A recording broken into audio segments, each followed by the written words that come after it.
व्यास जी का चयन करना चाहिए। व्यास जी कैसे हैं? व्यास जी विद्वान होने चाहिए, पढ़े लिखे होने चाहिए, वेद शास्त्रों के ज्ञाता होने चाहिए, जिन्होंने वेद शास्त्रों का अध्ययन किया है, गुरुकुल परंपरा से पढ़े हुए होने चाहिए, और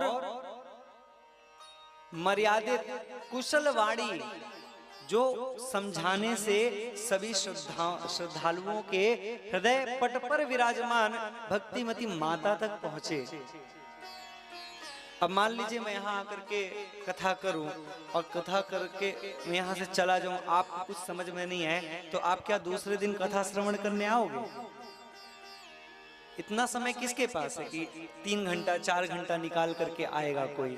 तो जब आप लोगों को कुछ प्राप्त होगा, जब कुछ समझ में आएगा तब तो दृष्टांत कुशलो धीरा, वक्ता को दृष्टांत कुशल होना चाहिए, दीक्षित होना चाहिए, वैष्णव होना चाहिए, क्योंकि विष्णु दीक्षा विहीना नाम, विष्णु दीक्षा से जो विहीन होता है ऐसे लोगों को कथा करने का और कथा सुनने का अधिकार नहीं है। विष्णु दीक्षा जो दीक्षा संस्कार होता है, बिना दीक्षा के कथा श्रवण करने का भी अधिकार नहीं है। यदि कथा श्रवण कर रहे हैं और रुचि है तो कथा के मध्य में ही गुरु बना लेना चाहिए, क्योंकि बिना गुरु के कोई भी मार्गदर्शन जो हम लोग पाते हैं वो व्यर्थ है। गाड़ी में यदि पेट्रोल ना हो तो गाड़ी किस काम की? जीवन में अगर गुरु ना हो तो जीवन किस काम का?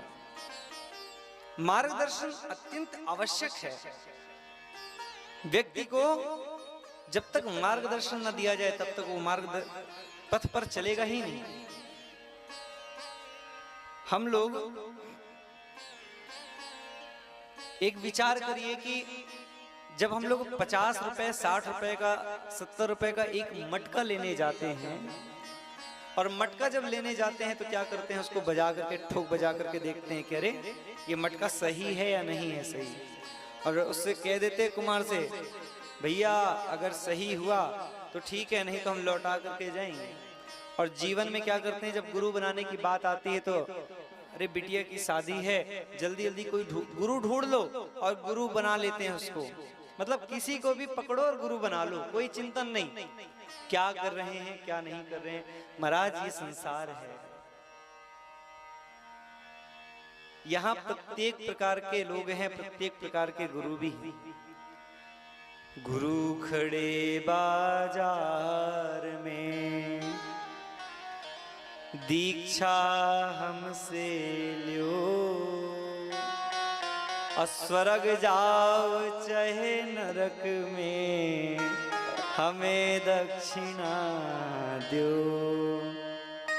ये युग है, कलयुग का प्रभाव है। तो ऐसे नहीं, गुरु भी बड़ा सोच विचार के करना चाहिए। गुरु को कैसा करना चाहिए? गुरु प्रथम बात ब्राह्मण वैष्णव होना चाहिए, वेद शास्त्रों का ज्ञाता होना चाहिए। जो शास्त्र का अध्ययन करेगा वही तो शास्त्र के बारे में बताएगा, ज्ञानी होना चाहिए। गुरु को देख करके ही प्रसन्नता होनी चाहिए, ऐसे गुरु को बनाना चाहिए जिसको देख करके ही हृदय प्रसन्न हो जाए, देख करके ही गुरु जी मुस्कुरा दे, हाँ मेरा शिष्य आ गया, और शिष्य को लगे कि हाँ मेरे गुरुदेव आ गए। गुरु कोई शब्द नहीं, गुरु कोई पुरुष नहीं। गुरु आपकी नजर में हो सकता है कोई पुरुष हो, लेकिन एक विशेष बात बता दूं, गुरु के मुखारविंद से निकली हुई एक एक बातें वो गुरु की नहीं, वो गुरु के द्वारा निकली हुई एक एक बातें जो शिष्य के प्रति निकलती हैं, वो परब्रह्म परमात्मा अपने मुखारविंद से ही बोल करके उनके लिए कहता है। वास्तविकता बोल रहा हूं, कोई भी अगर गुरु बनाए और अपने गुरुदेव के केवल मार्गदर्शन का पालन करते रहे, मैं गारंटी देता हूं कि आगे आने वाले भविष्य में अगर कोई इसका पतन कर दे तो मैं मान जाऊंगा। आपने परशुराम जी का नाम सुना है? परशुराम जी ने अपनी माता का धड़ अलग कर दिया, पिता के कहने पर कर दिया। एक बार बोला कि मैं अपने माता का धड़ अलग कर दो, सर अलग कर दो महाराज। फरसा उठा करके एक बार में ही अलग कर दिया। इतनी भक्ति से प्रसन्न होकर के कहते हैं कि बताओ क्या वरदान चाहिए। बोले पिताश्री मेरे माता का सर वापस से जोड़ दीजिए।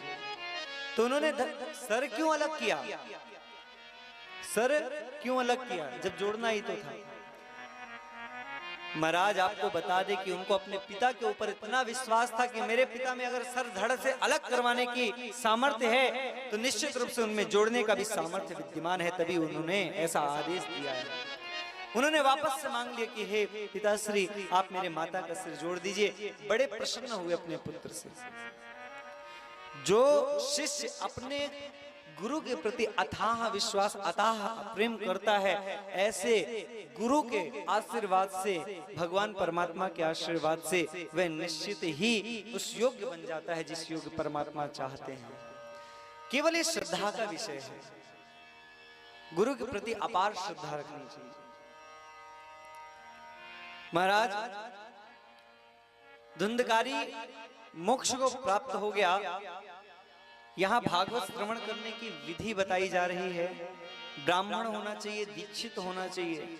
इसके बाद कहते हैं कि वक्ता होना चाहिए, वक्ता दृष्टांत कुशलो धीरा, कुशल वक्ता होना चाहिए। जब ऐसा हम चयन कर ले तब जाकर के हमें क्या करना चाहिए, एक विशेष ज्योतिषी से पूछ करके एक विशेष मुहूर्त निकलवाएं।